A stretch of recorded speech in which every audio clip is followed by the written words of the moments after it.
Hey, what's up, guys? So today I want to talk about something a little bit different. It's a little bit of a departure from normally what I talk about or normally what I post about. I want to talk about season 1 into season 2 of The Mandalorian. So obviously, season 1 for The Mandalorian has been wrapped up for some time now, and all these theories are starting to kind of collect in my head about what we could be seeing potentially next season. So, just to recap, at the end of season 1 of The Mandalorian is talking to the Armorer, and it is implied that what we're going to be seeing in season 2 is the Mandalorian trying to return the baby Yoda to his kind. So, most likely what we'll be seeing is the Mandalorian trying to find the Yoda species homeworld.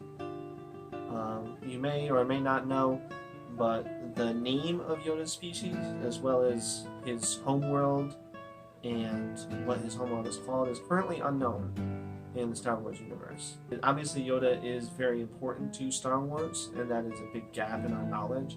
So it kind of makes sense that we might start filling in those gaps. Maybe get a little bit more information about Yoda and his species. So that's kind of like a pretty safe bet as far as what we could be seeing season 2 of The Mandalorian. I want to talk about a few other ideas that have kind of popped into my head that are a little bit more out there. I'm very aware that none of these are super likely. There's one of them that I think we might actually see, but the other ones I'm almost positive are just a pipe dream. But still, I want to talk about them because it could be fun. Specifically, when the Mandalorian is talking to the Armorer, she tells him that he needs to return the baby Yoda to its kind. Its kind could be referring to the Yoda species, or it could be referring to other Force users. In fact, earlier in that same scene, she actually refers to Jedi as its kind. So she could be talking about other Jedi. What other Jedi are out there after the Empire, post-Empire?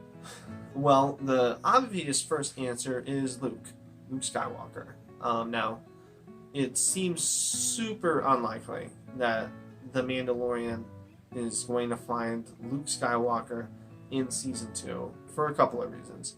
The most obvious one is just from a technical standpoint. Mark Hamill is, he's not a spring chicken anymore. In the timeline, he would still be a very young guy at this point. So, in theory, I guess maybe they could de-age him. They did de-age him for a shot or for a quick scene in The Rise of Skywalker. It was a flashback scene, but it was also at night, and I don't even think there was any lines of dialogue. I don't really see them de-aging him to be in The Mandalorian season 2. That would seem super unlikely. Just another, again, kind of pipe dream theory is this photo going around the internet a year or two back comparing young Mark Hamill and Sebastian Stan. If you don't know who that actor is, he is Bucky or the Winter Soldier from the MCU, and they do look pretty similar. That being said, recasting a character as iconic as Luke Skywalker, even if it is somebody who looks a lot like him, it's still, I think, probably not going to hold up all that well. I don't really see that as being likely, but it would be kind of cool, as long as they could pull it off. So, Luke Skywalker, almost definitely not happening. So, what other Jedi are out there post-Empire? Well, in theory, Cal Kestis is out there. I think that's his last name, Kestis. Cal, the guy from Jedi Fallen Order. He survives Order 66. He survives the events of Jedi Fallen Order. and he could, in theory, be still out there, and the Mandalorian could, you know, dump off his baby Yoda with Cal. That would be super cool. Now I know what you're thinking. Wait, well, Cal is from a video game. How are we going to find an actor that both looks and sounds like Cal Kestis? Well, let me throw this one at you.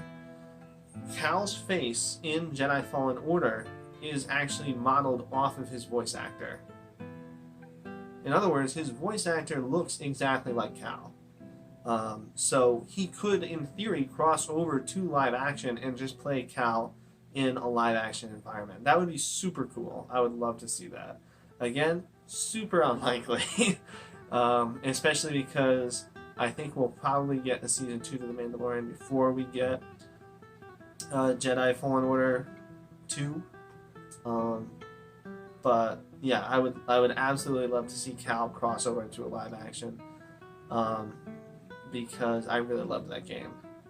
Now, the third option for another Force user or Jedi that's out there, post-Empire, and this one maybe has just one more thing going for it than the other ones, is Ahsoka.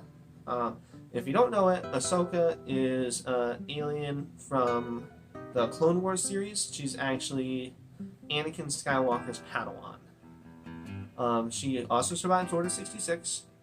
She, I believe, is technically no longer part of the Order of Jedi.